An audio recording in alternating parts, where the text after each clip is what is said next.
Buenos días a todas y a todos los que nos acompañan por esta vía de Zoom para dar continuidad a los trabajos del Conversatorio de Problemas Contemporáneos en Derechos Humanos que organiza el Departamento de Economía y Ciencias Políticas, y así como en coordinación con el doctorado en Derechos Humanos. Agradecemos por su puntual asistencia y por el interés que han mostrado todos ustedes en escuchar y aprender de nuestros participantes que han aceptado acompañarnos y compartir con nosotros sus conocimientos, sus experiencias en temáticas muy importantes, no solo para nuestra entidad, sino para todo el país, inclusive muchos a nivel mundial. Agradezco a la maestra Anis Monsalén por toda la ayuda que nos ha proporcionado para que esto se haga realidad. Y claro, agradezco a la doctora Liliana Castañeda, quien ha sido la organizadora, ¿no?, de este evento. A nombre del rector, el maestro José Alfredo Peña Ramos y la maestra Lourdes Parga Jiménez, agradecemos a todos que estén dando continuidad a este seminario.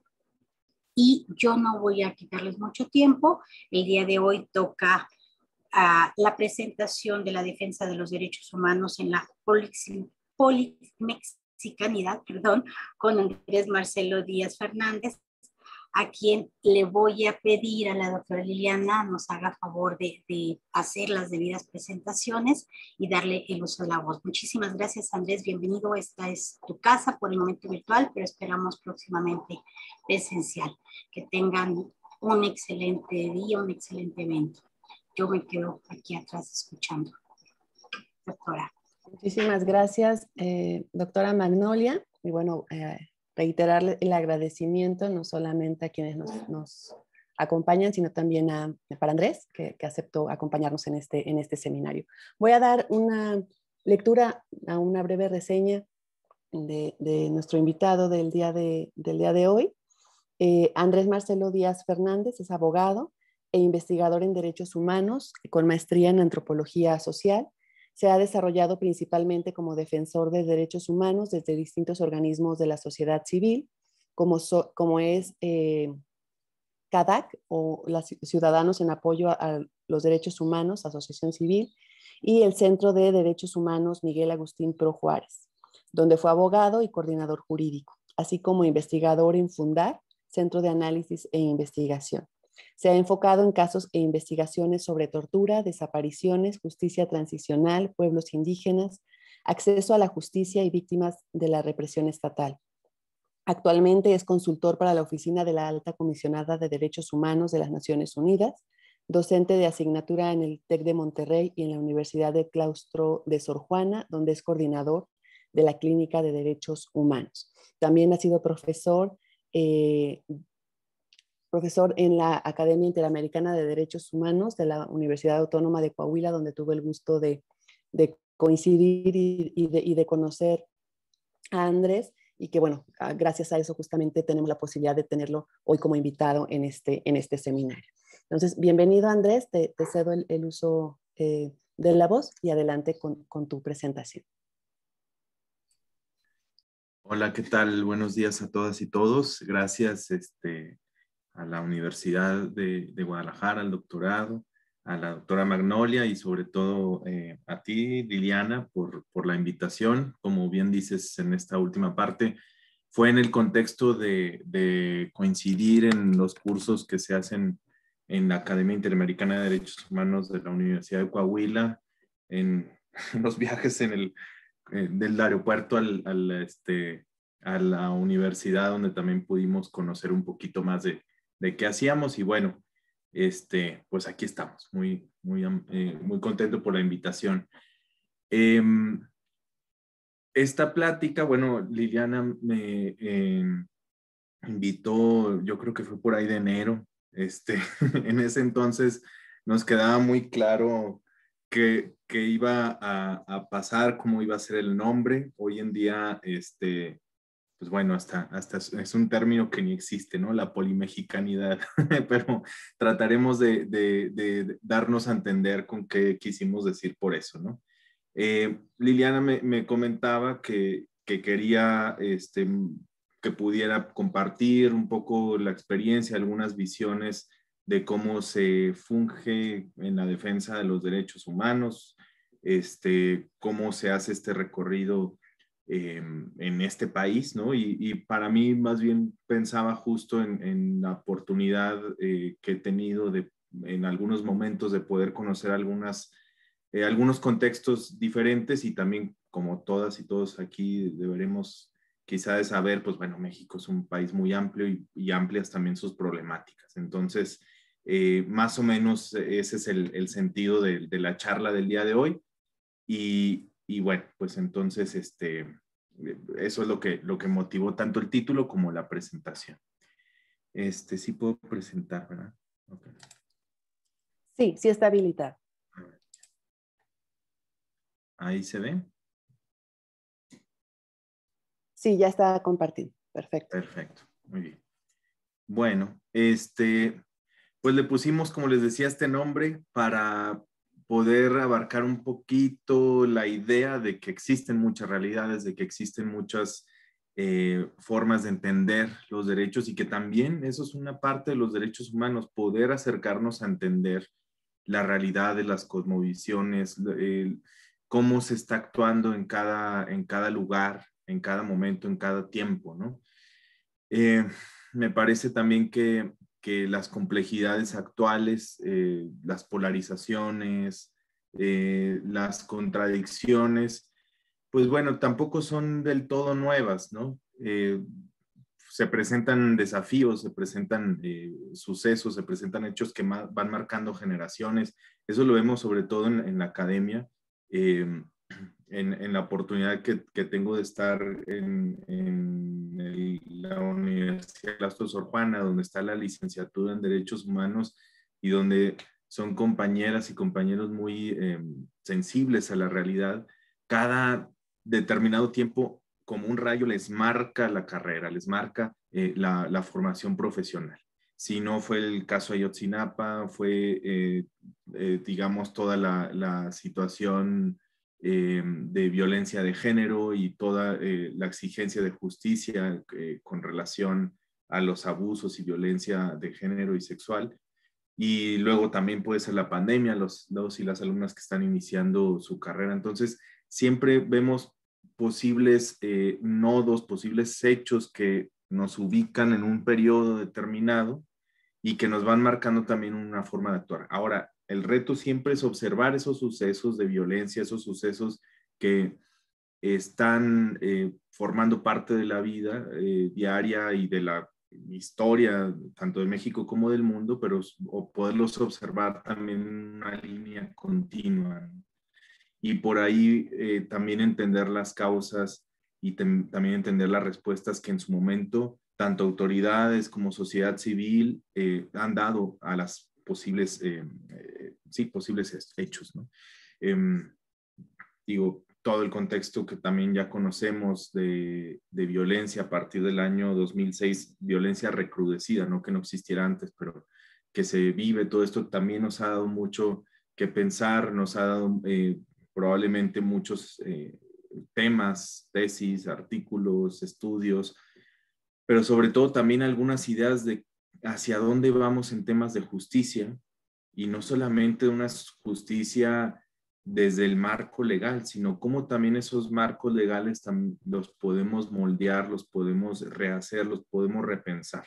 Y por eso mismo es importante seguir aterrizándonos hacia las realidades, seguir aterrizándonos hacia dónde están los contextos, porque finalmente muchas de las decisiones que se van a tomar desde el Estado, ya sea desde el Ejecutivo, Legislativo o inclusive el Judicial, van a ser decisiones piramidales, ¿no? Que se van a resolver un caso específico, digamos una situación bilateral, una parte contra otra parte, pero van a marcar una gran parte de la población. Entonces, nada, el mensaje inicial es ese. la necesidad en nuestra defensa de derechos humanos de poder colocar los temas, los conceptos de acuerdo a cada una de las realidades y sobre todo también poderlas integrar en un marco un poco más amplio. Es una tarea compleja, es una tarea que también necesita de mucho tiempo, de mucha energía, pero creo que es uno de los modelos como para poder entender por qué somos un país en donde se vive tanta violencia, tanta discriminación, tanta desigualdad. No que otros países no lo sean, pero tendrán sus propios procesos también. Bueno, sí, bueno, aquí quisiera abarcar la presentación, primero en unas ideas generales, luego algún tipo de recuento histórico, ya para pasar específicamente tanto a situaciones de violaciones generales de derechos humanos, como también algunos casos en experiencia, atendiendo la invitación que me hacía Liliana. Ahí. Ahí está. Bueno, creo que como acabo de comentar, el concepto de derechos humanos propiamente viene del concepto de derecho, ¿no? Y el derecho lo tenemos también muy visto como una forma intacta que se impone frente a una sociedad, frente a una población, para hacer funcionar una cierta maquinaria en el supuesto objetivo de un bien común. Si bien quizá en algunas disciplinas, quizá en algunas situaciones, quizá en algunas realidades eso es posible, también en otras no. Y eso corresponde también a problemas que tenemos dentro de la misma estructura. Digo, no por nada México copia tanto su nombre como su sistema jurídico, bueno, copia o se le impone de otras partes que no tenía, ¿no? Y eso también hay que aceptarlo. Es decir, tanto viene un derecho extranjero medio a mezclarse, casi nada, pero con lo que había aquí en México, como también había conceptos o también esta idea de cómo le vamos a dar poder a una federación, pues también viene de otro tipo de racionalidades, ¿no? Por ejemplo, los Estados Unidos mexicanos o las repúblicas que son federales, ¿no? En ese sentido, el Estado obviamente juega un papel importante para los derechos humanos. Como ustedes ya sabrán, pues, bueno, los derechos humanos tienen sus propios elementos de interrelacionalidad, interdependencia, de progresividad, etc. Y cada sociedad va a tener que ir diseñando las formas en las que se puede garantizar estos derechos, ¿no? Que en algunas situaciones, en algunos países, en algunas sociedades, algunos derechos pueden avanzar un poco más que otros, que en México hayamos priorizado probablemente algunos otros derechos frente a otros, también responde a las necesidades del momento, pero también a quien esté en el poder. Entonces, de inicio, tener y gobernar un país como lo es México implica gobernar muchas realidades, muchas culturas, muchas cosmovisiones, y en eso somos muchos Méxicos, ¿no? ¿Cómo nos acercamos frente a las diferencias, ¿no? No solamente geográficas de Baja California a Yucatán, sino las diferencias que cada vez vemos también más evidente. No que haya más diferencias hoy en día o más polarización, sino que sale más a relucir. ¿Cómo las presentamos? Habrá quienes, y yo confío probablemente ustedes con este interés que tienen, pues bueno, que puedan también tener un tono conciliador con quienes presenten una diferencia, pero habrá quienes empleen la violencia. Y eso es lo que finalmente ha imperado en el México de los últimos tiempos. Un México que a través de la violencia trata de quitar las diferencias para imponer solamente una visión. Entonces, violencia y Estado, violencia y ley van a estar muchas veces muy aparejadas en tanto que el Estado, en tanto que las autoridades no observen esas realidades. Y observarlas no es solamente verlas, pasarlas y anotarlas, y ay, qué feo está por allá, sino más bien sentirlas, comprenderlas y actuar para que no existan. Entonces, esta es una idea para poder decir la violencia ha sido el cauce con el cual estamos dando respuesta. Y lo vemos desde el Estado, como también lo vemos desde pues, el crimen organizado como la máxima potencia en donde ese tipo de resoluciones existe, ¿no? Donde todo se puede resolver con violencia, ¿no? Donde más bien cuando no se resuelven las cosas con violencia pareciera que habría que erigir algún tipo de monumento, ¿no? Ay, qué bueno que no nos violentó, más bien nos trajeron despensas, ¿no? Entonces, en una normalidad donde la violencia es la constante, el asistencialismo va a ser una parte, digamos, como un bálsamo dentro de esa, dentro de ese tipo de guerra, ¿no? Una guerra de baja intensidad, una guerra constante, una situación de violencia generalizada. Los derechos humanos seguirán siendo vigentes y aquí también me gustaría decir qué derechos humanos, ¿no? Porque uno, basado en mi experiencia, puedo decir, pues es que los derechos humanos para mí están claros, ¿qué son? ¿No? Pero habrá gente que solamente entiende los derechos humanos a través de una autoridad o a través de una estructura de autoridad. Por ejemplo, una comisión de derechos humanos o una secretaría de derechos humanos o bien un marco jurídico. Los derechos humanos tal, ¿no? Entonces, los derechos humanos son más allá de lo que está en el texto, es más allá de lo que es una secretaría, de lo que es una comisión específica, porque también las hemos visto fallar. También hemos visto que las propias comisiones de derechos humanos en algunas ocasiones pueden violentar los derechos humanos, no dando acceso a la justicia, no haciendo un protocolo, no recibiendo alguna queja, etcétera, ¿no? Y las autoridades, pues no se diga. Lo vimos esta semana también en el estado de Hidalgo, como una situación de un accidente automovilístico termina con una muerte de una persona en manos de la policía, de una doctora. Entonces, los derechos humanos van mucho más allá de toda esta idea, de toda esta expresión que tenemos en sociedad. Y por eso son necesarios dentro del contexto de la violencia. Ay, perdón. A ver, un poquito quería hacer nada más un diagrama antes de pasar a las cosas con más texto, ¿no?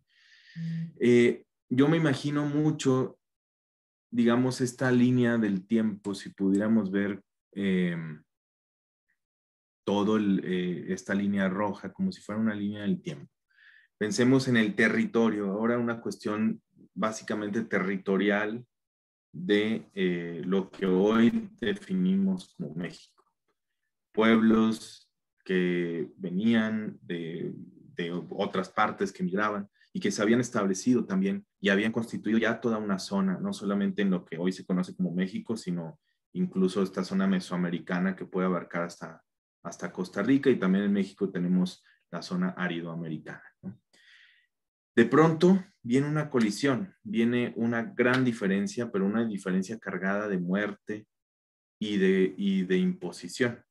Con esa imposición, obviamente, viene una imposición jurídica, es decir, la forma en la que vamos a ver cómo se van a resolver los problemas y cómo vamos a considerar las conductas de las poblaciones a partir del momento de la imposición o del momento de la conquista, se le dice en España, ¿no? De la invasión, podríamos decir por acá. ¿Cuáles son los caminos que esto lleva? Traté de encontrar una imagen más o menos que hiciera algún, pero otra que diera como posibilidades de muchas líneas, ¿no?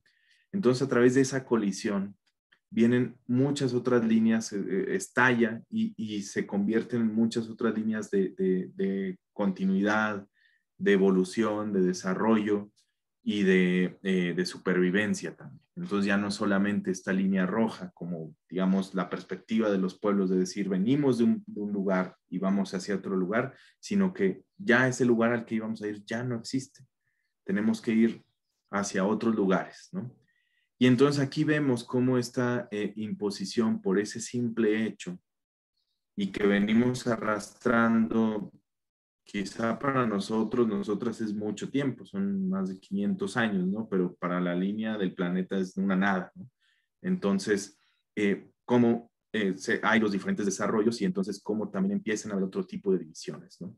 Y entonces habrá quienes estén por sus condiciones en muchas ocasiones, y hoy en día lo volvemos a ver, presos o prisioneros, que hayan sido esclavos o que estén destinados a la pobreza. Personas a quienes se les violentan sus derechos humanos, como veremos a continuación. Y también habrá quienes, aprovechándose de ese uso de la fuerza y de esa imposición jurídica, más bien hayan construido para ellos mismos un camino de bienestar, un camino de riqueza, un camino de desarrollo. Y no es que eso esté mal, sino que eso tiene que ser para todos y todas, ¿no? Entonces, un momento de colisión como el que se vivió en México y en América Latina, así como en otros de los países hoy llamados tercermundistas, hasta ese mote recibimos o se recibió en el territorio nacional desde quienes sí invadieron, ¿no? Entonces, pues bueno, tendríamos que tener también nuestras propias formas de entender hacia dónde vamos. Esto solamente como para poder imaginar un poco cómo es el camino, cómo iba a ser el camino, pero también hacia dónde estamos y de dónde venimos, para entender un poquito más esos procesos de violencia.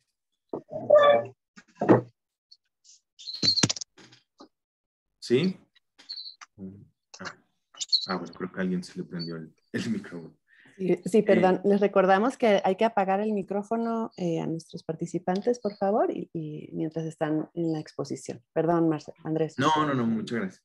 Y bueno, por ejemplo, estas otras imágenes que sirven también para ver esta polimexicanidad. Venimos de esas múltiples direcciones y finalmente hay un esfuerzo de hace, digamos, iniciado con esto de la independencia.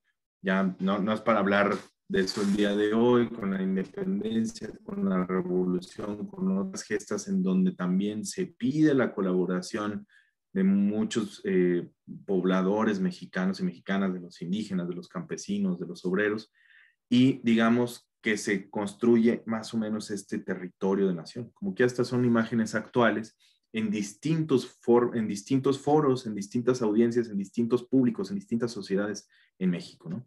Vemos cómo está este símbolo nacional, que es, por ejemplo, la bandera mexicana, y cómo la podemos ver en distintos públicos, ¿no? Desde el ejército zapatista, por ejemplo, también en protestas, ¿no? Cómo podemos hacer uso de ese lábaro patrio, como se le dice, en este caso por la cuestión ecológica, cómo se nos enseña desde las escuelas, y también otro tipo de protesta, cómo podemos identificar que ya no tiene este brillo, pero que es una imagen que nos duele, como esta bandera negra que se utilizó mucho por las represiones a partir del año 2012-2013 y que se ha utilizado también en varias protestas donde justamente se reclama la violencia del Estado, ¿no? También lo vemos, este signo en los juzgados, ¿no? en los senadores, en las cámaras, los congresos, etc. Entonces, es un símbolo que aparentemente puede significar unión, pero que no significa necesariamente que se comparta la misma idea de unión o que se compartan las mismas realidades. Sin embargo, es un emblema que recuerda que hay obligaciones del Estado y que hay también exigencias para las realidades que se viven en varias partes del país. Finalmente, quienes adhieren, utilizan o emplean esta bandera, o la bandera, los símbolos nacionales, o apelar a que somos un país, tenemos que recordar siempre esto, que no solo somos una de estas imágenes, sino que también tenemos que ser muchas de estas imágenes. Estas son las que me cupieron. Ay, no sé por qué siempre pasa. Ahí está. Bueno, una parte de lo que podríamos entender como la evolución de esta violencia, o cómo se ha vivido la violencia en México y los periodos altos de esa violencia. Digo, esto es solamente una cuestión más ¿cómo se puede decir?, descriptiva de lo que me ha tocado observar y trabajar. Claro que hay miles de episodios más, pero bueno, yo puedo ubicar estos, ¿no? Desde la conquista que decíamos y la invasión extranjera, española específicamente, luego también la estructura de un modelo de Estado, es decir, cómo vamos a, en esta cuestión del México independiente, cómo vamos a entender que vamos a convivir entre todas las poblaciones. De hecho, había mucha discriminación a las poblaciones indígenas en ese tiempo. Se seguían teniendo las guerras de castas, las guerras en Yucatán, en otras partes del país. Inclusive se había solicitado apoyo. Por ahí hay algún relato de un embajador inglés que decía que recomendaba más bien eliminar a todas estas personas indígenas que estuvieran haciendo una oposición frente al Estado, ¿no? Que era mejor no tenerlas dentro de la sociedad mexicana, ¿no? Luego está la revolución misma como un periodo en donde se puede repensar el Estado, se puede reestructurar, que si bien venía de un proceso de estabilidad, pero que conllevó un autoritarismo, esa estabilidad no había significado para nada una estabilidad en las personas que estaban más abajo del modelo económico, ¿no? Y que eran las que contradictoriamente lo sostenían, ¿no? El campesinado. Entonces, en la revolución se hace pues también el uso de la violencia, pero de todas las partes, y viene también todo un suceso de mi idea es mejor que la tuya, quítate tú, me pongo yo, y digamos, de ahí venimos un poco más y de ahí se forma también parte del Estado, ¿no? A través del PRI, a través de estas, de entender que ya no solamente tenía que ser solamente una persona en el poder, sino un partido en el poder. Y hoy, como hoy en día lo veremos, no solo es un partido, sino más bien una idea de gobernar, ¿no? Entonces, sí, hemos ido transitando un poco hacia eso, pero continúa siendo una imposición de un status quo, una imposición de una forma, un modelo, ¿no? Eso lo vimos sobre todo con la Guerra Sucia.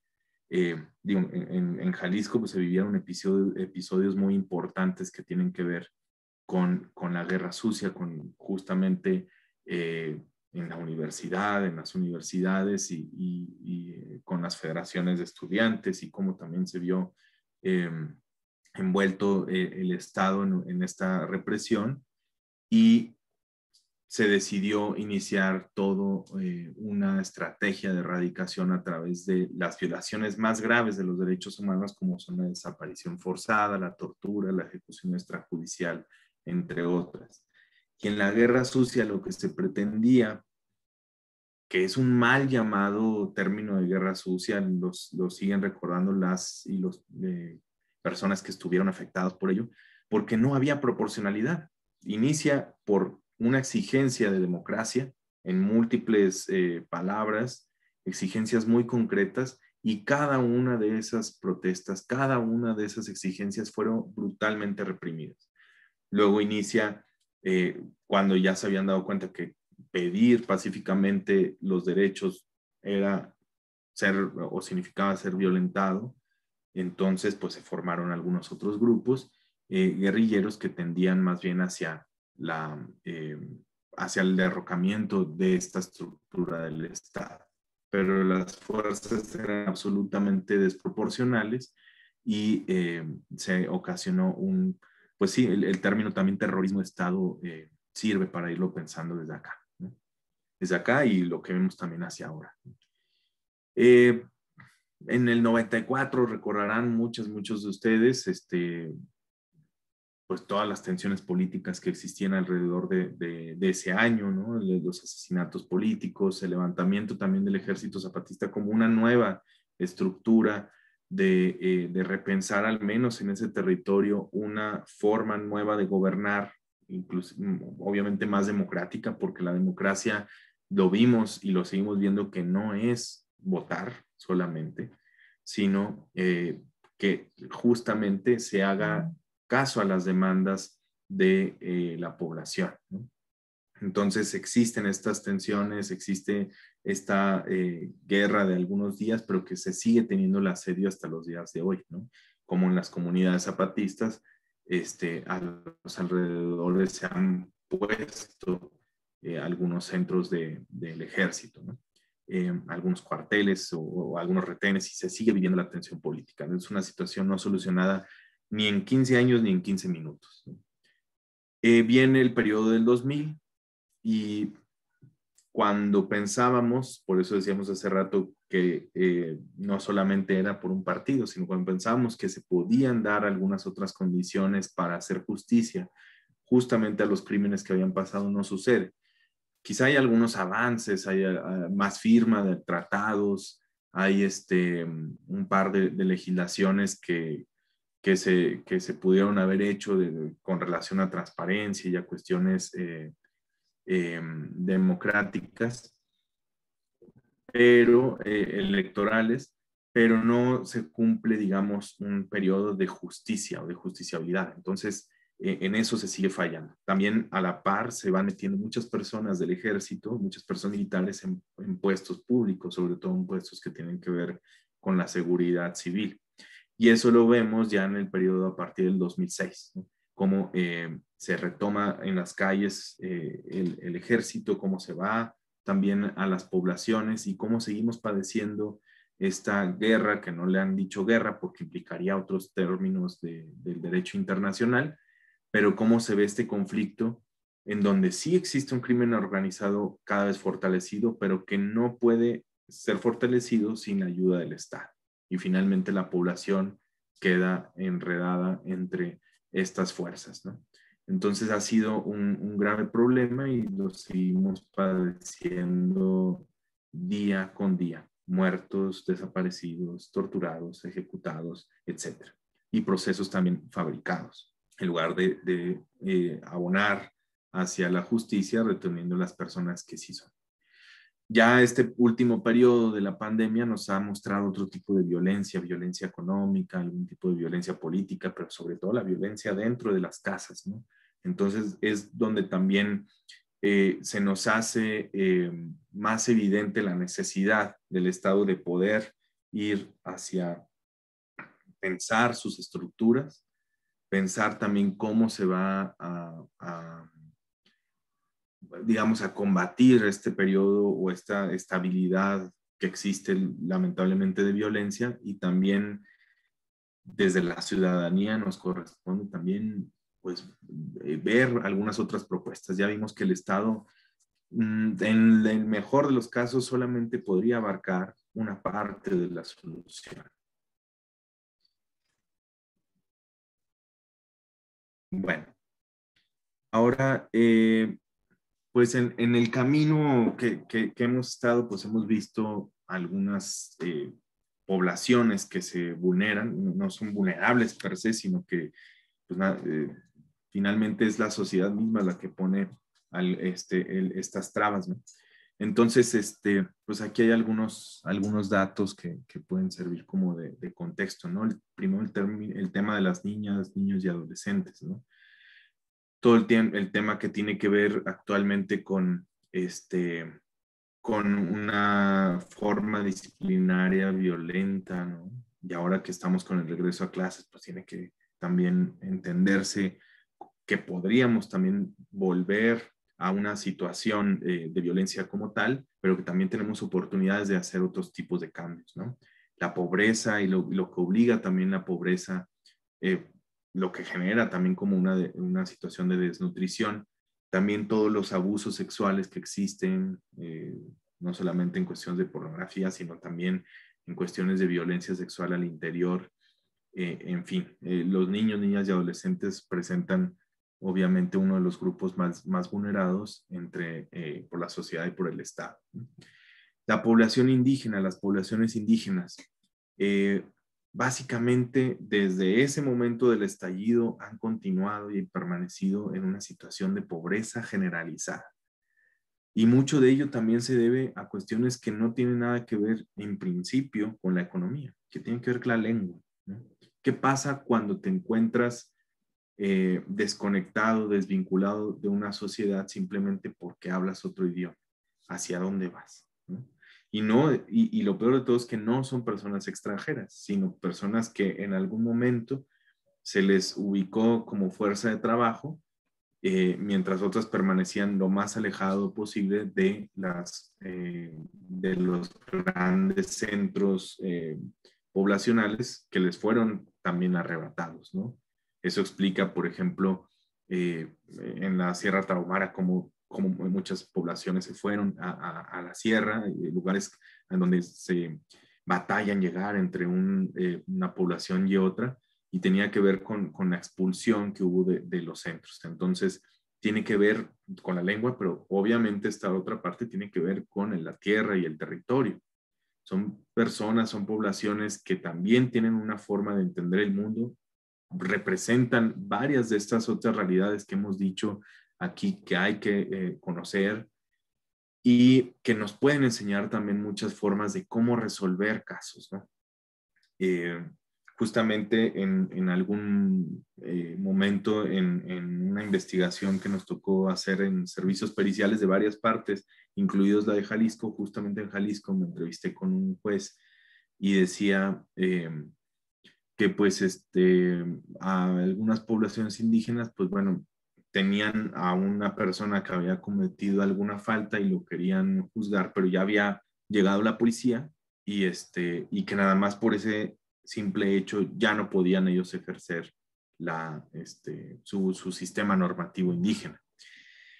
Y eso nuevamente da mucho para pensar. Digo, también lo vimos, estuvimos también realizando un amicus curiae para la comunidad de Coca, el pueblo Coca en Mezcala, ¿no? Y cómo también una decisión, veíamos como una decisión tomada en asamblea de la autoridad máxima indígena, que era para defender a la población, para defender a su territorio, significó para el Estado del sistema positivo mexicano, un delito. Entonces, personas por tomar una legítima decisión que era de defensa, es considerada como un delito por parte de las autoridades. Entonces, vemos que lejos de ayudarnos, lejos de poder entender esas realidades, más bien nos acercamos con la violencia, y aquí la violencia del Código Penal, ¿no?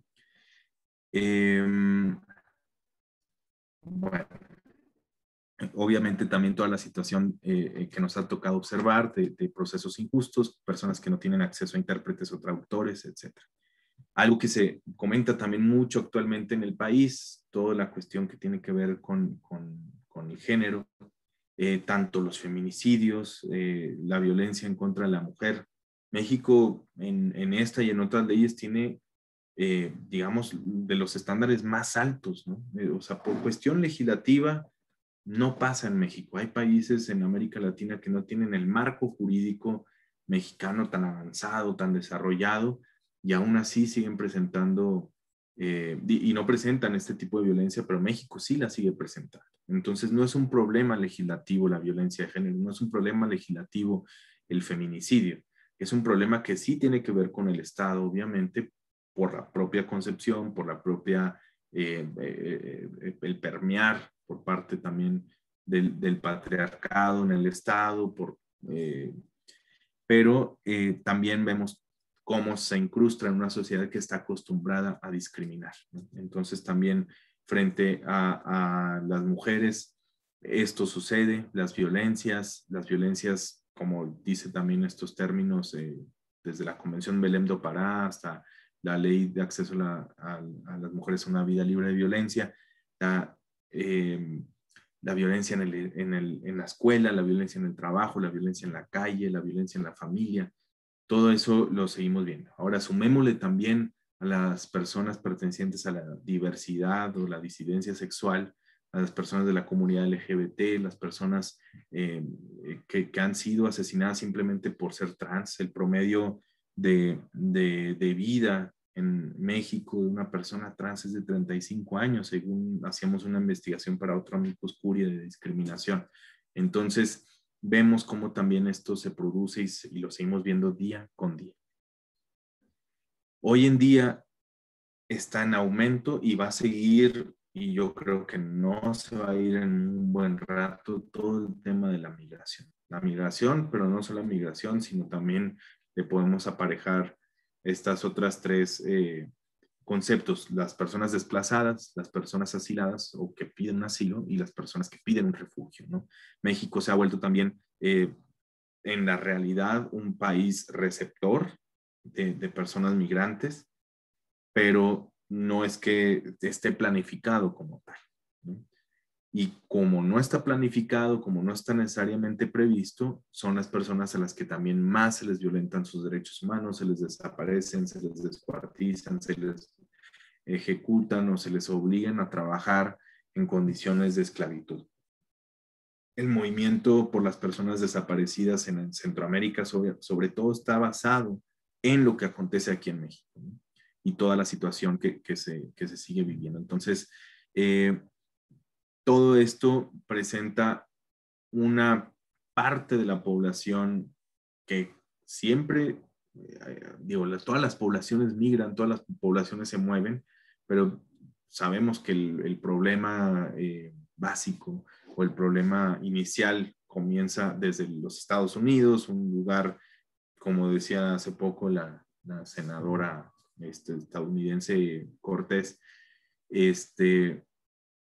pues bueno, no podemos ir a la casa de alguien a incendiarla y culparlos porque huyen, ¿no? Entonces, eso es lo que acontece. Pero también en México, obviamente, el trato es totalmente inhumano y también es, pues, víctimas de una violencia mucho más grave, mucho mayor, ¿no? Obviamente también la marginación socioeconómica genera otro tipo de violaciones a los derechos humanos, ¿no? Recordando esto de los elementos y la interrelacionalidad de los derechos humanos con otros elementos, pues también podemos ver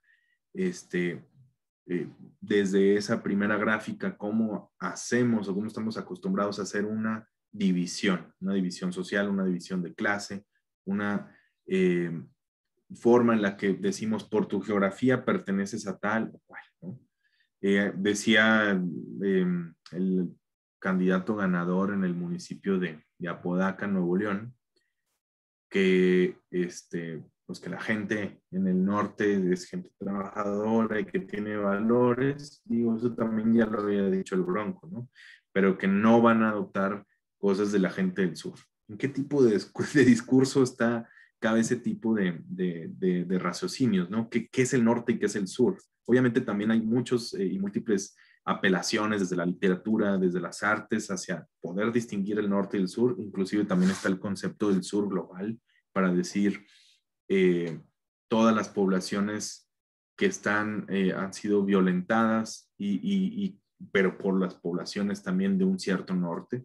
Y sí, tiene que ver con el mapa, pero no necesariamente, digo, aquí nuevamente apelando en el México de muchos Méxicos, cómo hacemos estas divisiones del norte, del sur, cómo hacemos tú eres indígena o no eres indígena, tú pareces extranjero, te trato mejor, etcétera, ¿no? Entonces, lo seguimos viendo también como causa y como efecto de la cuestión de la pobreza, la cuestión de la marginación socioeconómica. Y obviamente viene con ello aparejado muchos otros violaciones que tienen que ver con los derechos económicos, sociales y culturales: vivienda, educación, salud, agua, etcétera, trabajo, no sé.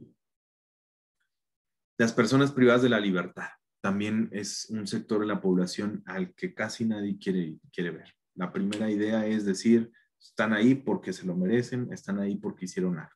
Pero cuando nos damos cuenta, apenas trabajando y trabajando porque alguien pudo descubrir en algún momento que existía quizá alguna organización, que existía alguien que podía apoyar, pues nos damos cuenta que hay muchas personas que están ahí de forma inocente, demasiadísimas, los procesos fabricados al por mayor, ¿no? Y si no son fabricados, se fabrican muchas partes del proceso. No hay procesos aseados. Es decir, no podemos contar en México con una buena carpeta de investigación o averiguación previa antes, o un proceso judicial sin que esté a veces plagado de violaciones al debido proceso. Y eso es en demérito de todo el sistema de justicia penal, tanto quienes ejecutan una orden de aprehensión como son las policías, como también quienes van a administrar la justicia, que son los jueces, ¿no? En ese sentido, vemos cómo el uso de la tortura sigue siendo uno de los métodos, aún con el nuevo sistema de justicia penal, que ya no es tan nuevo, ¿no? Pero aún con el sistema acusatorio, vemos cómo se sigue utilizando la tortura, vemos cómo también existe la extorsión y la amenaza y muchas otras condiciones que no se denuncian. Por si fuera poco, el sistema, y si ustedes piensan en los ministerios públicos, en las juezas y los jueces en los juzgados, pues, si preguntan cuál es la carga de trabajo, de seguro les dirán es la máxima, estamos al tope, ¿no? Y cada año una encuesta del INEGI sobre la percepción de la violencia y la seguridad saca la cifra negra, ¿no? Y dice, solamente el 8% de los delitos en México se denuncian o tienen un proceso judicial. Y ya con ese 8% estamos hasta el tope. Entonces es necesario también repensar la justicia. No solamente mirar a la justicia que nos impusieron en un contexto que quizá no es en donde se creó ese modelo de justicia, como en Europa o como en Estados Unidos. Aquí tenemos que tener justicias más claras y más acordes a la realidad. Por cierto que se nos viene también la situación actual y lo que hemos podido comentar en mucho tiempo es sobre cómo pensar en México las soluciones al conflicto que hemos tenido desde el 2006 en adelante y también lo que se vivió en la llamada o mal llamada guerra sucia, ¿no? Pero ante tal número de desapariciones, de ejecuciones, de torturas, tanto por el Estado como del crimen organizado, el sistema de justicia penal está absolutamente rebasado. Inclusive jueces, juezas que sí, digamos, hacen parte de su trabajo, también les amenazan o les han ejecutado, ¿no? Entonces, esto representa un problema muy grande y sobre todo una concepción de qué pensamos como justicia.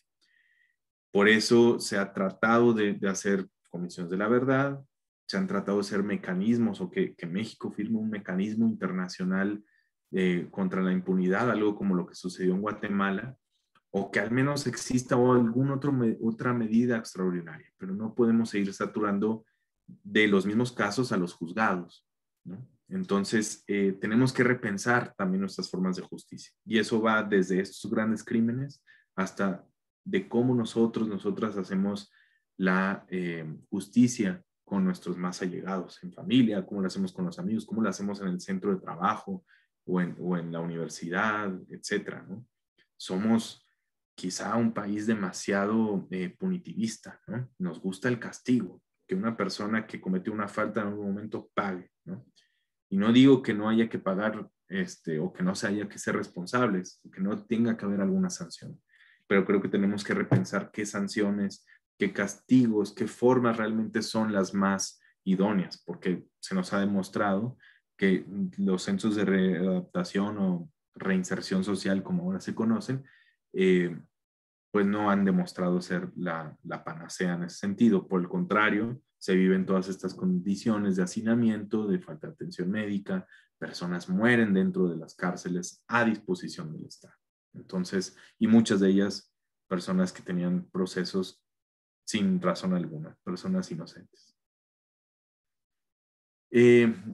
Ya finalmente, bueno, pues todo el tema de la desaparición, ya lo hemos referido aquí en algunos espacios, ¿no? Cada día las cifras van aumentando, van cambiando, pero México ha podido entender quizá en alguna parte que tiene este problema, pero las desapariciones siguen desapareciendo personas, ¿no?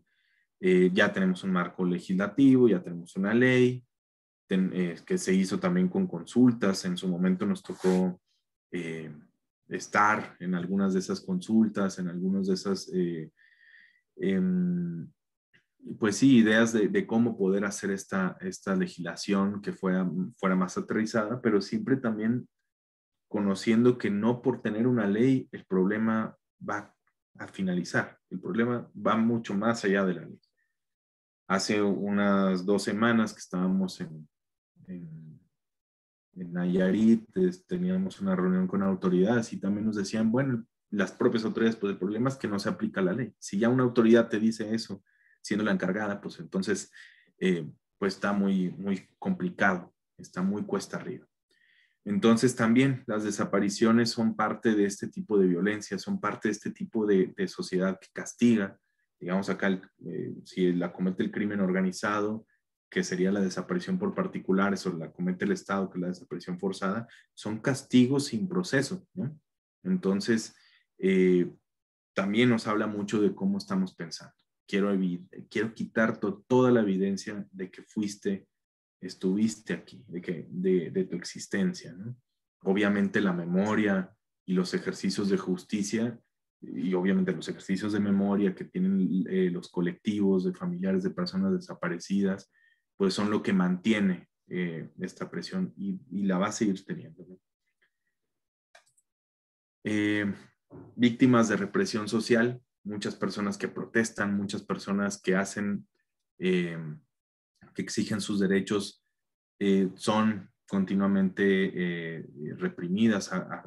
Últimamente le ha tocado también al movimiento feminista, y también así lo ha sido movimientos políticos o los movimientos, digamos que del campesinado, de las ruralidades, movimientos también que piden alguna defensa de derechos humanos. No por nada el caso de Ayotzinapa se relaciona también con una protesta, con cómo iban a ir hacia la protesta del 2 de octubre del año 2014, y cómo también un grupo de personas por esa razón fue brutalmente desaparecido. También finalmente las personas defensoras y los periodistas y las personas periodistas, ¿no? México se ha vuelto uno de los países más peligrosos para ejercer el periodismo,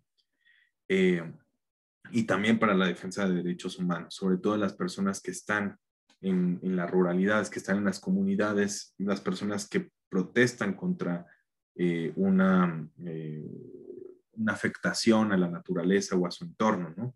Lo hemos visto, son asesinados muchas personas, solo en 2020, 24 personas defensoras y 6 periodistas, ¿no? Entonces, pues bueno, es importante que también sepamos que quien nos va a llevar la comunicación o quien nos va a poder hacer una especie de defensa, aún así por esa labor están siendo erradicados. Y muchas veces, y la mayoría de las ocasiones, son responsabilidades también de las autoridades, es decir, del Estado, en cada uno de los lugares en donde esto se presenta. Bueno, y ya para finalizar y pasar más bien como una, digamos, ronda de participación, igual les puedo contar algunos de los casos que ejemplifican un poco cómo hemos visto lo que acabamos de comentar, ¿no? Estas violencias y cómo le hemos traducido, y casos en los que me tocó en algún momento participar junto con el equipo de abogadas y abogados del Centro PRO, y en algunas otras organizaciones como Fundar, o ahora incluso algo que hemos podido hacer en la Clínica de Derechos Humanos de la Universidad del Claustro Sor Juana. Este caso es el de Israel Arzate en Ciudad Juárez, una persona que después de la masacre de Villas de Salvarcar, donde acribillan a 15 personas, estudiantes, inclusive algunos músicos, la demanda de justicia, el clamor popular creció, y muy, digamos, pudimos ahí ver que justo como en otros casos, cuando existe esta gran presión para el Estado dice, bueno, pues detengo a alguien. Entonces detuvieron a Israel Arzate y lo torturaron hasta más no poder. Generalmente la gente se quiebra ya en el momento que les dicen que va a haber un daño en contra de su familia, en contra de su hija, de su esposa. Y estuvo siendo procesado bajo tortura, ¿no? Él lo detienen supuestamente formalmente, o sea, en la relación oficial dice que lo detienen por conducir un vehículo robado, lo cual no era cierto, y que ya en entrevista pues también dijo, bueno, también maté a 15 personas, ¿no? Así fue la relación de los hechos, ¿no? Finalmente el caso pudo llegar hasta la Suprema Corte, donde se decidió su absolución, ¿no? Pero bueno, en un contexto de violencia y de tensión muy, muy grande, ¿no? Todo lo que vimos también en Tlatlaya, ¿no? En algún momento, creo que fue también parte de estas reflexiones, ¿no? En el 2014, cómo había surgido una noticia nada más de que 22 personas fallecieron en un enfrentamiento con el ejército, pero meses después, y gracias a una labor periodística, van a entrevistar a una de las sobrevivientes y cuenta todo lo que había pasado, desde que su hija había estado desaparecida o secuestrada por parte de miembros de un crimen organizado para llevarla a términos de explotación sexual. Luego ella cómo fue para buscar a su hija, la detiene el grupo organizado, se meten todos en la bodega y en horas de la noche llega el ejército y empiezan a balearlos, ¿no? Sin previo aviso ni nada, entonces empieza todo eso. No solamente eso, los detienen a muchas de estas personas, ya están bajo su disposición y les dan el tiro de gracia. Entonces todo eso fue parte de la ejecución extrajudicial que se vivió por ahí y que nos expone también una vez más lo del ejército. Por cierto que ahí se había detectado esta orden de abatir, este concepto que a veces queda medio ambiguo, ¿no?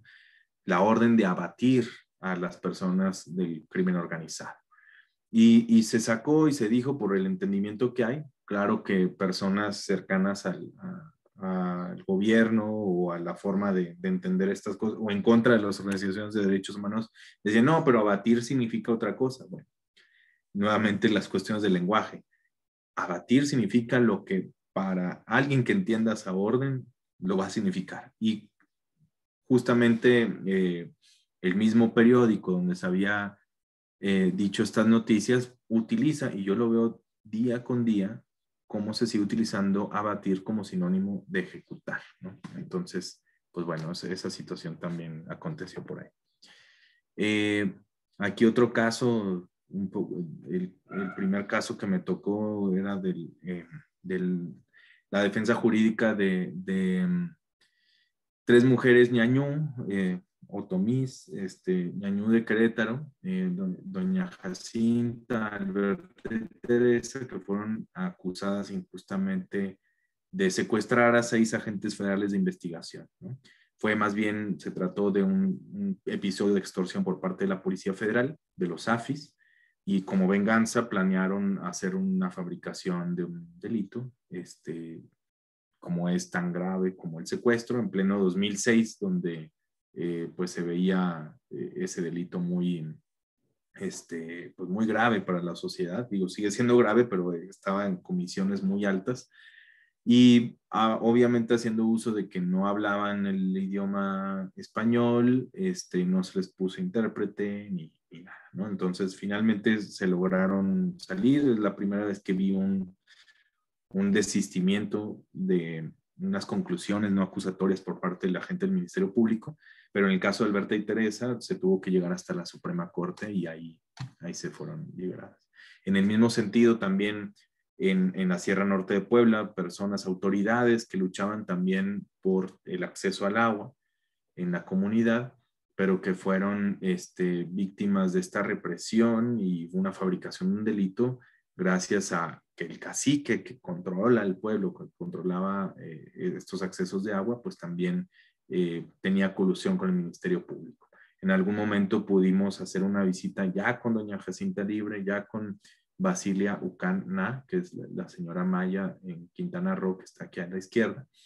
Ya ella la habían acusado de lenocinio y corrupción de menores, nuevamente, en un estado donde eso es la constante, donde el delito más gravoso necesita tener una respuesta estatal y entonces empiezan a detener a personas simplemente para llenar las estadísticas, como fue el caso de Basile, en donde, pues bueno, ella tampoco tuvo acceso a un traductor y se le acusó de este delito de lenocinio y corrupción de menores. Y finalmente se pudo salir, ¿no? Pero nos reflejaban, obviamente, la maquinaria del Estado, decir, sí, claro, el problema está muy mal, el secuestro está muy mal, la corrupción de menores está muy mal, el homicidio está muy mal, mire, o la masacre de vías de salvar carros está muy mal, pero miren cómo detengo personas. Y para muchas personas ya con eso es suficiente, ¿no? Ya lo vimos en la tele, ya lo vimos en la prensa, ya con eso es suficiente, pero no nos ponemos a indagar que el sistema está muchas veces podrido, ¿no? Y que detienen a personas que no tienen que ver, porque finalmente posiblemente hay una colusión entre los verdaderos criminales con las autoridades que van a investigar, ¿no? Aquí, bueno, parte también del recibimiento en la comunidad, porque también una comunidad indígena, como la Nahua ahí en Pahuatlán, en el municipio, en Atla, en la Sierra Norte de Puebla, pues bueno, la afectación no solamente a una persona, sino a una comunidad. Entonces el recibimiento fue todavía mayor. Casos de crímenes de lesa humanidad o este periodo del terrorismo de Estado nos tocó llevar también. Siguen en camino las desapariciones, los procesos por las desapariciones forzadas de varias personas que, si bien sí pertenecieron a grupos guerrilleros, pues fueron, como decíamos hace rato, brutalmente desaparecidos, una desproporción total del Estado con estas personas, ¿no? Y se sigue a través de ello, no solamente en el restablecimiento de la memoria, pero también en ciertos avances sobre cómo podemos entender que funciona la desaparición forzada. Lastimosamente, eso no ha significado un avance para entender y para prevenirla en el periodo actual por parte del gobierno, pero sí para entender que si no hubo justicia por los procesos anteriores, obviamente que el camino estaba dado para que existiera la desaparición forzada hoy en día. Y bueno, ahí también incluso desarrollé mi tesis de antropología en un poblado de Michoacán, donde se llevaron a 5 miembros de una familia, donde un par eran guerrilleros, pues se llevaron al papá, a otros hermanos menores, de miembros del ejército y de la Dirección Federal de Seguridad en aquel entonces, ¿no? Y se hace también un evento cada año. También, pues bueno, temas de represión social, marchas, ya decíamos por acá, en este caso también lo de Nochistlán, donde hubo 8 personas ejecutadas. Bloquear una carretera, pues sí, puede molestar, puede ser gravoso, pero bueno, eso también es parte de un entendimiento en un contexto determinado. Aún así, no creo que merezca la pena de 8 personas fallecidas, ¿no? Solamente de un bando, porque era el bando que no tenía armas, ¿no? Y también aquí se decía, no, es que va a ir la Policía Federal, pero sin armas largas y nada. Y bueno, era todo lo contrario. Entonces, el caso Nochistlán, que sí refleja también otro tipo de problemas, lo que también nos refleja es la ausencia de una inteligencia para gestionar los conflictos. Hay una tensión política con la reforma educativa, con las cuestiones que tienen que ver con los sindicatos y la Coordinadora Nacional de Trabajadores de la Educación, pero ante esa diferencia, nuevamente decidimos violentar y reprimir, y en este caso ejecutar. Derecho a la no discriminación. Como les decía, ya con las y los estudiantes del claustro de Sor Juana pudimos establecer aquí un amicus curiae para apoyar a una persona trans que pues había sido discriminada junto con otras de sus compañeras trans después de una marcha en la Ciudad de México. Y el caso fue básicamente por no dejarle usar los baños públicos. El caso para ellas, como nos lo contaron, pues pudo terminar ahí, pero no es hasta que un año después asesinan a una de sus compañeras que dicen, es que tenemos que ir cambiando esta estructura, ¿no? Entonces ellas, junto con la organización X, Justicia para las Mujeres, han tenido un proceso por la vía civil también, por esta cuestión de discriminación. Nos tocó nada más acompañar una breve parte, ¿no? Pero nos refleja también todo esto. Libertad de expresión, todo el tema de los periodistas, el tema de las radios comunitarias, la gente que protesta, ya lo platicamos hace ratito. Y también, obviamente, los derechos económicos, sociales y culturales, ahora que está también muy En lo reciente, lo de la minería ya en la región carbonífera en Coahuila, pues bueno, recordamos también el caso de Pasta de Conchos, ¿no? Que es el único accidente minero, o de los únicos mundialmente. En su momento yo había entendido que era el único, pero vamos a decir, quizá de los únicos, pero donde no ha habido un rescate, ¿no? Y eso fue por colusión también entre el gobierno en ese entonces y la empresa, ¿no? La empresa que hoy en día sigue sus operaciones, que es Grupo México, y que sigue haciendo estas devastaciones naturales y que sigue pues también enrocándose con todo con todos estos privilegios de poder y de riqueza, ¿no? La cuestión que se acaba de vivir de los 7 mineros fallecidos, pues tiene que ver con esto también. Bueno, y finalmente ya la cuestión de los términos ejidales, agrarios, todo eso también que tiene que ver con la lucha del territorio, etc.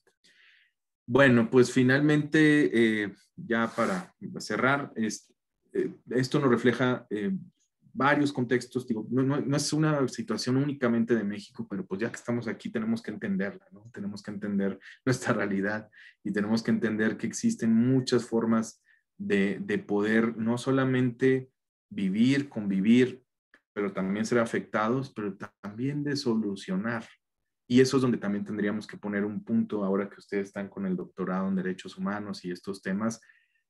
No apelar únicamente al marco jurídico. No digo ir en contra del marco jurídico, no es anti-ilegal o ilegal, ¿no? Pero también voltear a ver y tener una posición más creativa de cómo podemos solucionar algunas cosas. Finalmente, me gustaría decir que el derecho hay que empezar a verlo más que como una imposición, como lo es, como una forma en donde puede ser un acuerdo. El derecho como acuerdo más que como imposición. Bueno, por aquí lo dejo. Igual me tarda un chorro, pero pues si hay comentarios, pues bienvenidos. O dudas.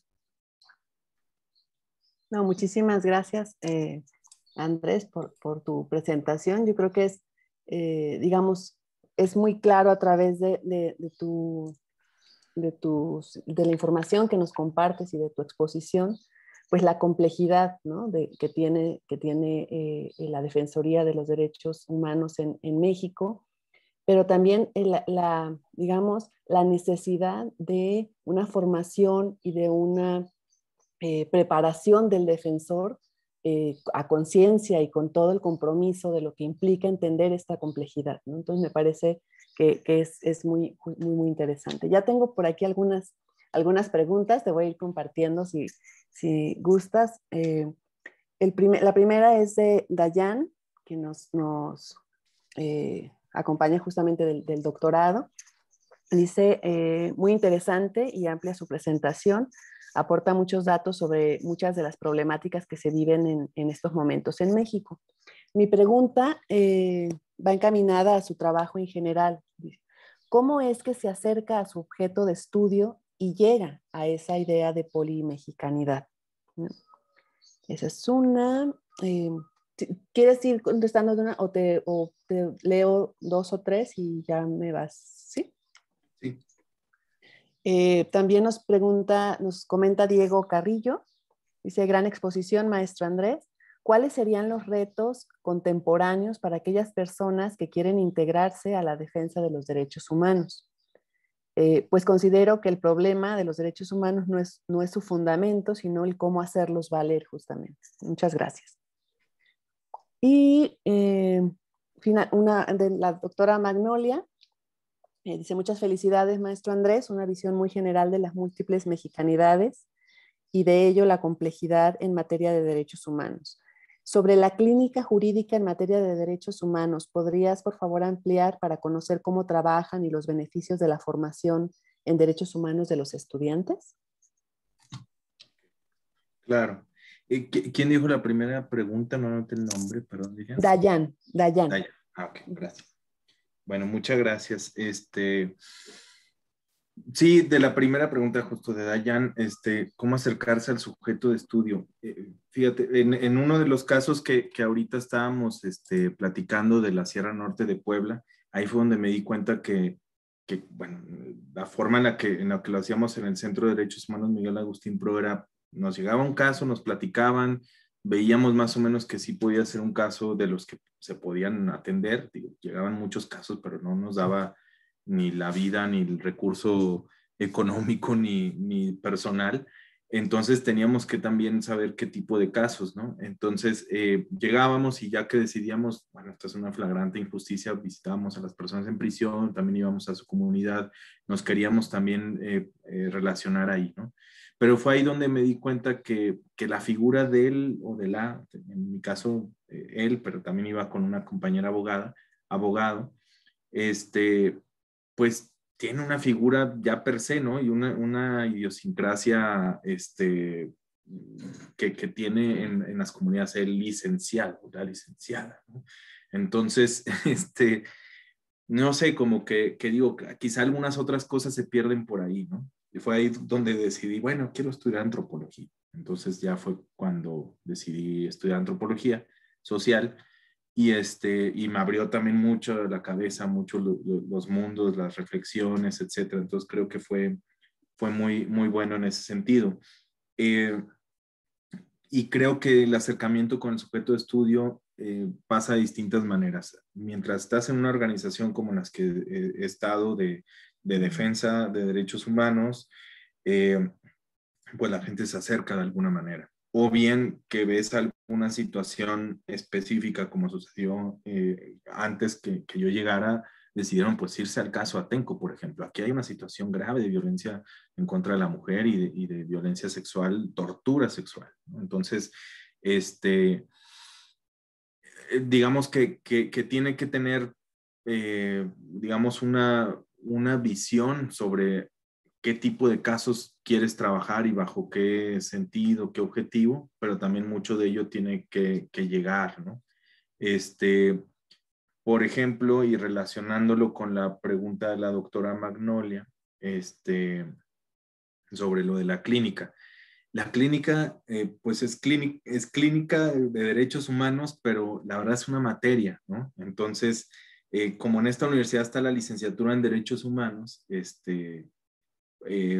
ponen en el último semestre este periodo. Yo lo que estoy diciendo ahí, porque apenas llevamos 2 años de haberse iniciado esta materia, es que pueda, como en otras universidades, pues tener su propio centro, ser un institutito por ahí, ¿no? Es una universidad chica, la del Claustro de Sor Juana, como quiera, pero es la única que tiene la licenciatura en Derechos Humanos y creo que pues que sí las y los estudiantes son personas bastante sensibles, pero el chiste es que podamos trabajar. Entonces, yo lo que decidí, por ejemplo, ahí eso ya es una situación personal, es que me seguían contactando de algunas comunidades o de algunas regiones o personas que necesitaban algún tipo de asesoría y donde uno más bien dice, bueno, puedo apoyar solidariamente, pero pues a veces no tengo el tiempo y todo eso, entonces más bien, pues, ¿por qué no jalamos estos casos desde acá y poder aportar en algo específico, puntual, etcétera? Entonces, algo así trabajamos por ahora, ¿no? Y como es una generación chica, son alrededor de 10, 15 personas por generación, entonces, más o menos lo que tratamos es ver algunos temas,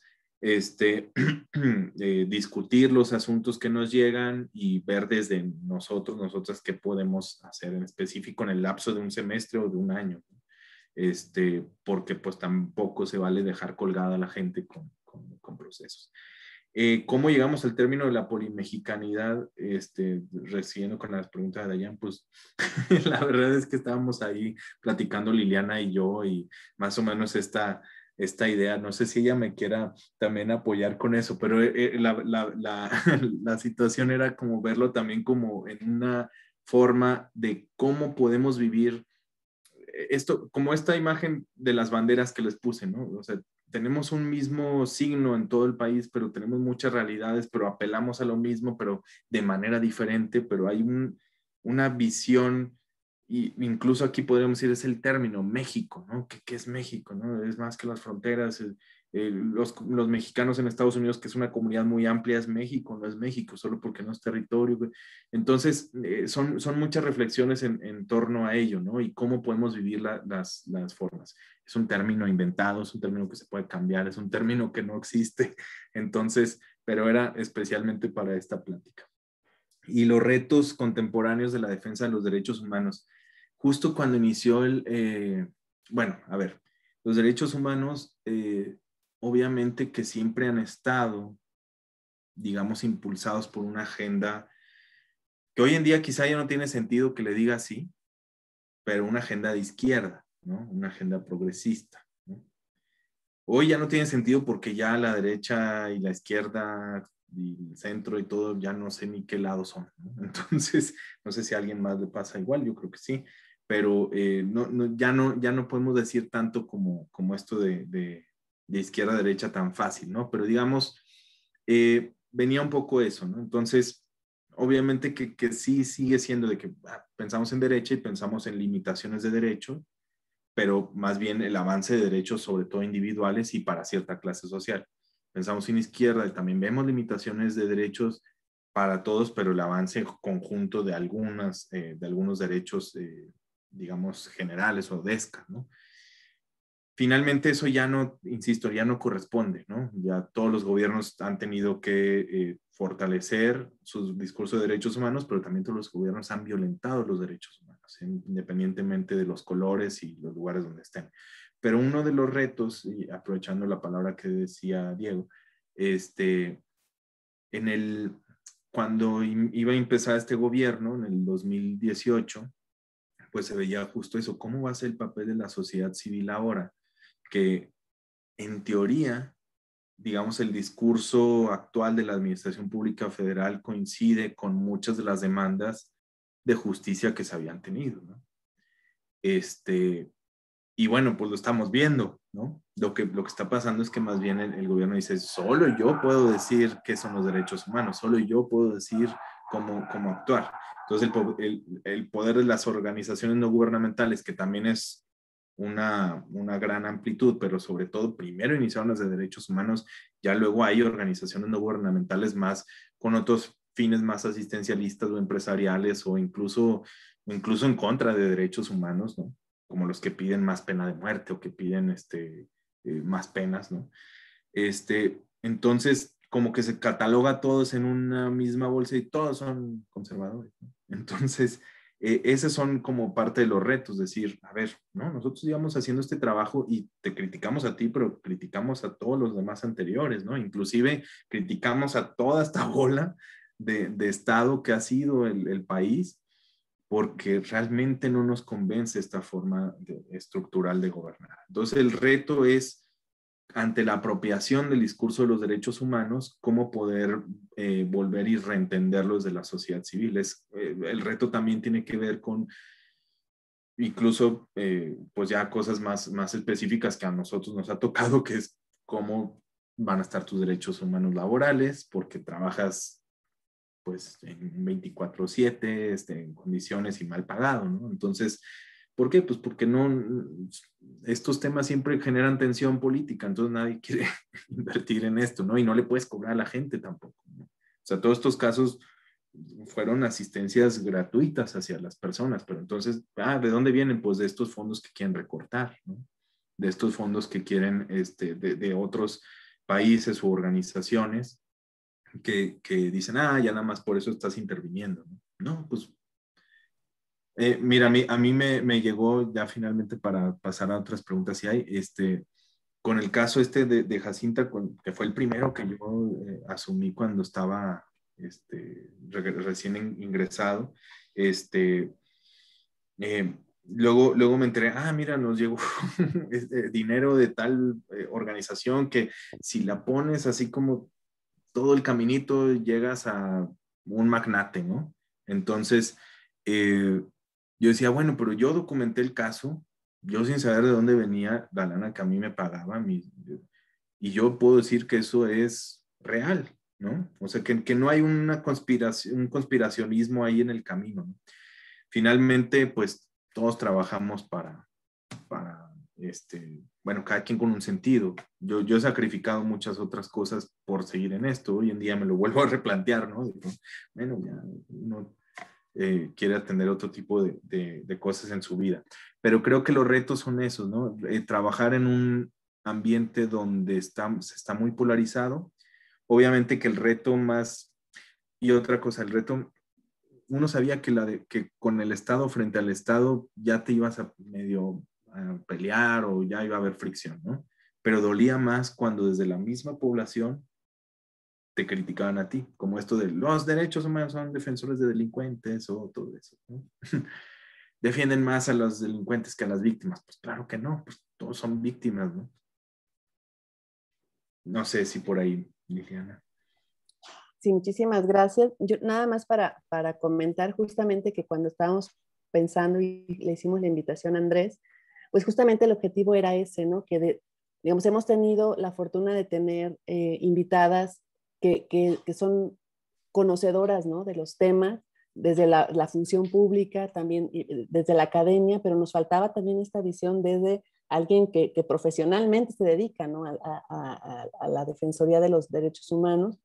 Y me parecía fundamental, ¿no? entender o compartir, digamos, con quienes nos acompañan, la complejidad de las realidades, ¿no? O sea, que no son blancas y negras, que hay que entender, comprender, problematizar, ¿no? Y vivir en una serie de grises que son las realidades de las personas que están ahí, ¿no? Que son las que padecen, sufren, y hacen las cosas. Entonces, justamente, pues esa era la idea y por eso... y bueno, también por algo que generalmente hago mucho hincapié en mi clase, que es todos los temas tienen que estar contextualizados con mucho cuidado. Históricamente tienen que estar situados, ¿no? Territorial, histórica, social, económicamente, porque si no, no se pueden entender justamente en su complejidad los acercamientos, ¿no? Entonces, digamos, iba por ahí, creo que estamos cumpliendo con el objetivo. Muchas gracias. Te leo otros dos comentarios. Sí. Nos comparte Javier García, en el doctorado también. Dice, como mexicanos en la búsqueda de identidad, ¿cómo se podría evaluar la construcción de derechos humanos desde las organizaciones civiles o desde la organización civil organizada? Ok. Y Alma, también del doctorado, dice una felicitación al doctor Andrés por su análisis de la situación y realidades complejas de los derechos humanos en México. Y nos pregunta, en materia de migración, ¿cuál consideras que ha sido el impacto sociopolítico de las observaciones presentadas a nuestro país por la Comisión Interamericana sobre la situación que en materia migratoria se vive en México? Ok. Bueno, el primero, la identidad. También lo decíamos en algún momento, sí, yo creo que en México tenemos una crisis a veces de identidad, ¿no? Sí somos mexicanos, pero por eso planteamos esta polimexicanidad. Luego surge la pregunta, ¿y qué es ser mexicano? ¿Es comer tacos y tener la bandera? Entonces sí, hay a veces una crisis de identidad. Mira, yo mismo, yo soy del norte, soy de Monterrey, y he pasado en varias ciudades, ¿no? Entonces, pues como diría Alberto Cortés, ni de aquí ni de allá. Entonces, a veces así sucede, ¿no? Entonces, pues sí, una identidad mexicana es complicada, pero creo que también es algo en donde podemos construir. Y ahí voy con esa parte de la construcción que decía Javier de los derechos humanos y espero haber entendido bien. A mí me parece que tenemos muchos retos, muchos desafíos y muchas cosas, justo hablando con defensores, defensoras, amigos, amigas, la gente se siente muy cansada. Y me decías, no solo de la situación del trabajo, sino cansada de que trabajas y la situación sigue igual, ¿no? Luego en el tiempo vemos que no sigue igual, ¿no? O sea, a mí me ha tocado, ¿no? Yo fui consciente, dije, a ver, tuve la fortuna de visitar a doña Jacinta en prisión y ahora verla y festejar con ella en libertad, ¿no? Y estar en el proceso de reparación del daño, que también fue una disculpa pública en el año 2017, de parte del Estado, ¿no? Entonces, tuve la oportunidad de poder ver el caso desde su punto más infernal hasta el punto más de reparación, ¿no? Y seguir acompañándolo, ¿no? Entonces, yo creo que apenas cuando veamos un poquito los restos del pasado y cómo hemos avanzado, ¿no? Por ejemplo, alguien me decía ayer, oye, es que México está años luz en el tema de desaparición forzada. Y uno que está ahí metido dice, pues, ¿cómo? Si sigue habiendo desapariciones, todo eso. Pero bueno, en estos 10 años se ha construido quizá todo un esquema y eso ha sido gracias a la exigencia de las propias víctimas, pero también de los representantes de las personas que también pueden apoyar. Entonces, yo creo que la construcción a veces no la vemos en el momento, sino hasta mucho después. Pero entonces la guía ahí es volver a entender por qué estamos trabajando lo que estamos trabajando, o bien, y yo siempre lo he dicho a las y los estudiantes, es que no todos tenemos que estar en esto, pero al menos sí tener esto en donde estemos, es decir, tener la visión y la perspectiva de los derechos humanos del lugar donde estemos. Máxime si eres autoridad, de cualquier tipo de autoridad. Y si estás en una empresa no se diga, porque luego pues uno ya se sabe estos temas, pero hay que volverlo, hay que poderlo devolverlo en sociedad. Y de migración, de la pregunta de Alma, migración, el impacto sociopolítico de las observaciones de la Comisión Interamericana. Digo, no estoy tan así con el tema de las observaciones, es decir, no la recuerdo bien, algo en general, pero yo me remitiría a lo que dijimos hace rato, ¿no? México empieza, y por ahí vamos a ver, empezamos a ver la situación de México como país receptor de personas migrantes, pero no solo eso, sino de personas refugiadas, personas asiladas.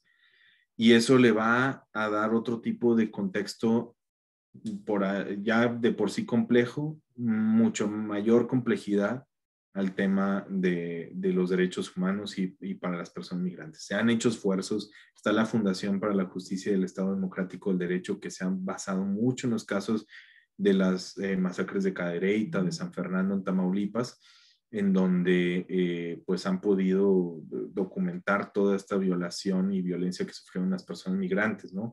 Y se hizo el mecanismo de apoyo al exterior, ¿no? Para que se pudiera tener más justicia. Entonces, las situaciones han tenido que originar algunas instituciones. El problema es cuando esas instituciones se vuelven a incrustar en la realidad y en la normalidad. Por ejemplo, la Comisión Ejecutiva de Atención a Víctimas o la Comisión Nacional de Búsqueda de Personas Desaparecidas. En teoría, deberían de ser temporales, ¿no? Pero no fueron planteadas así. Temporales porque también se tiene que estar trabajando para que ya no exista ese tipo de problema. Pero no, lo que hacemos es ya forman parte del barroco legislativo y el barroco normativo de México y de las instituciones, y entonces pues ahí van a estar y se van a crear cosas. Y ya la CEAP tuvo el año pasado problemas con una persona titular, etcétera. Entonces, son instituciones buenas, son medidas, pero deben de ser extraordinarias, ¿no? Y finalmente algo que creo que con la migración va a pasar algo similar, ¿no? No se diga, el Instituto Nacional de Migración ha sido señalado en muchas ocasiones como gran violentador de derechos humanos. Solamente de repente su mejor cara puede ser los grupos beta, estos que van a hacer algún tipo de asistencia, pero en algunas partes únicamente, y eso porque nos lo dijeron rascándole mucho, ¿no? Pero sí sigue presentando un gran problema la migración, va a ser más. Yo recuerdo, y quizá ustedes también, en 2019 a finales, con octubre, noviembre, que se hizo esta caravana y que fue de las primeras, entonces eso para mí marcaba el inicio de una nueva era en México, en donde pues vamos a estar viendo más presión de ese estilo, ¿no? ¿Qué tipo de país va a ser México frente a las personas que llegan? Eso pues también sí depende del gobierno, pero también va a depender de nosotros y nosotras, ¿no? ¿Qué tan acostumbradas estaremos a discriminarlos o a recibirlos? Muy bien, muchísimas gracias. Aquí felicitaciones. Gracias, maestro Andrés, a la respuesta que le hiciste a Diego. Y Fernando González dice, felicidades al maestro, una exposición muy clara. Gracias. Bueno, pues ya casi estamos en tiempo, Andrés. Yo quisiera justamente hacerte un par de preguntas para ir cerrando ya con los tiempos. Y una tiene que ver con, digamos, yo veo que haces mucho énfasis en el papel de la sociedad civil, de tanto en términos colectivos como en términos también individuales, ¿no? O sea, ¿cuál es el papel de nosotros como personas, como individuos, frente a los retos que representa el respeto de los derechos humanos? Y digamos, hago el comentario porque justamente en varias de las exposiciones anteriores lo que decíamos es que toda esta condición, digamos, no sé cómo plantearlo, a lo mejor en términos de neoliberales, ¿no? En esta idea como ideología, ¿no? El recogimiento del Estado ante el crecimiento o persistencia del mercado, nos ha hecho pensar, o digamos, hay quien sostiene la hipótesis de que nos hace pensar que justamente los problemas se resuelven desde nosotros y desaparece del mapa el Estado como a quien tenemos que interpelar y a quien tenemos que hacer responsable de que se cumplimenten los derechos en general, ¿no? Entonces, y me llamaba la atención cómo tú sí haces un énfasis en el papel individual y de la sociedad civil. Entonces,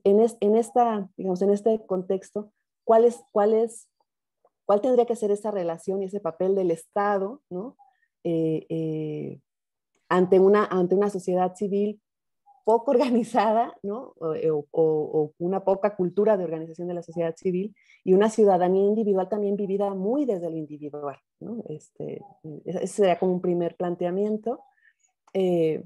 Y finalmente, preguntarte, ¿no? Tu opinión con relación a cuál es el papel de las instituciones, de las universidades, de la academia, que esta fue una pregunta que planteó la doctora Magnolia hace algunas sesiones y que me parece una pregunta perfecta para cerrar las presentaciones, porque pues estamos desde unas instituciones con características muy particulares y que justamente pues lo que pretendemos es que no solamente se publique nuestras investigaciones, sino que tenga algún tipo de impacto, ¿no? Y algún tipo de contribución a la sociedad.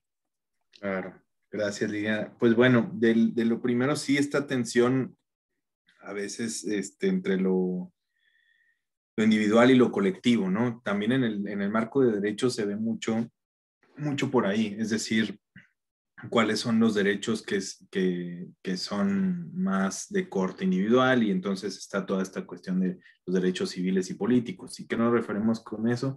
Pues bueno, el no ser privado de tu vida, de tu libertad, no ser de tu libre expresión, etcétera. Y los derechos colectivos más como, bueno, vamos a procurar tener un ambiente sano, vamos a procurar tener todos una educación, y eso se plantea en colectivo, el trabajo, la salud, etcétera, ¿no? Entonces, eso, desde el marco de los derechos humanos vemos esas diferencias, ¿no? Pero creo que ya en el marco actual también en el periodo actual hemos hecho y nos han hecho favor de hacer muchas reflexiones, muchos grupos, muchas personas que también han salido de posiciones de violencia, de decir cómo una colectividad no se dio cuenta de la individualidad y entonces discrimina y entonces impone, ¿no? Entonces no es que la colectividad esté mal o que la individualidad esté mal, ¿no? Pero a veces si no retornamos al individuo, no podemos entender cómo se forma la colectividad, que pueden ser un conjunto de individuos, pero ya conjunto de individuos se tiene que tener un espíritu diverso. Y a ver, ¿a qué me refiero? Las personas con las que he podido escuchar que sienten más eso son, por ejemplo, las personas de la diversidad sexual, ¿no? Entonces, ¿qué tienen que ver con eso? ¿Cómo están en un ambiente donde, pues sí, es se le llama la heteronorma, ¿no? Y entonces tienen que tener toda una forma de comportarse, una forma de actuar en la sociedad, y eso, digamos, es una cuestión colectiva, pero que violenta, ¿no? Violenta a algunos individuos que se quieren salir de ahí. Entonces, hay esas tensiones. Ahora, el otro extremo también lo hemos visto siempre, ¿no? Individuos que les vale lo que es el colectivo, ¿no? Y entonces, yo creo que tenemos el ser humano ya representa esas dos cosas, ¿no? Tú, ser, pero humano es en tanto eres con otras personas, ¿no? Y persona también etimológicamente atiende a eso, ¿no? Personar y sonar en la otra persona. Entonces, no es persona, digamos, bajo esa etimología, si no hay otra persona también. Entonces, asumirnos que sí tenemos que ser personas que se nos deben de respetar nuestros derechos, pero que también debemos de respetar los de otras personas, una cuestión básica que se aprende desde primaria, pero que nunca está de más decir. Pero también saber que podemos tener nuestras propias claridades para saber qué exigir y también decir, como yo exijo lo mío, también puedo respetar la exigencia de la otra persona. Y en ese sentido, ¿cuál va a ser la exigencia de justicia, ¿no? Ahora, lo otro tiene que ver con una situación de lo de la academia. Tenemos que tener desde la academia una posición también frente hacia las necesidades de la realidad social, ¿no?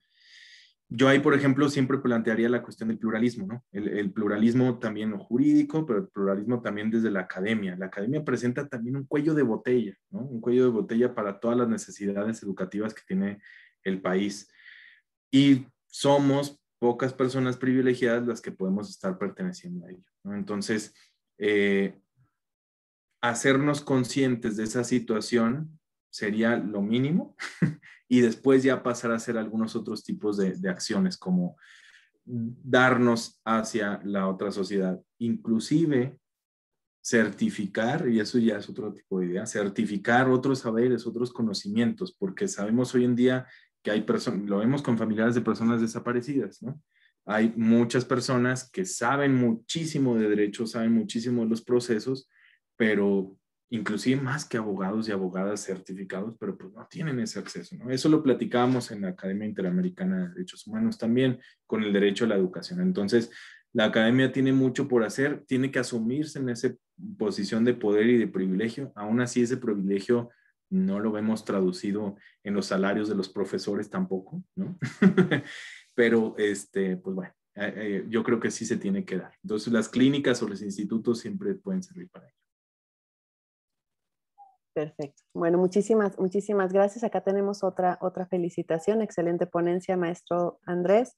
La importancia de romper con estereotipos es el comienzo de visualizar a las personas como tal. Felicidades, maestro, una exposición muy clara. Y bueno, con eso justamente cerramos. Bueno, yo te agradezco. No sé, le paso la palabra a la doctora Magnolia para cerrar la sesión. Muchísimas gracias, doctora Lili.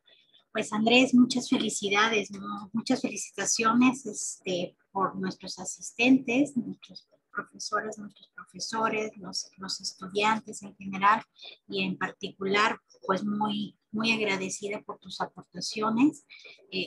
Yo de esto me estoy tomando mucha nota de todos ustedes porque la verdad es que la doctora Lili ha traído ponentes de gran talla que nos han dejado muchas aportaciones.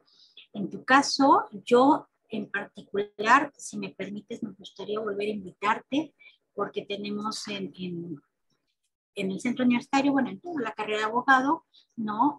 Las materias de estudio de caso, no tenemos clínicas, pero es algo a lo que hemos querido transitar. Entonces, como presidente de la Academia de Estudios de Caso, me encantaría que nos volvieras a acompañar para ampliar más sobre esto, ¿no? Yo creo que todo lo que tú tienes que compartir con nosotros nos va a ayudar para poder, si podemos también abrir una clínica, ¿no? Con nosotros. Muchísimas gracias.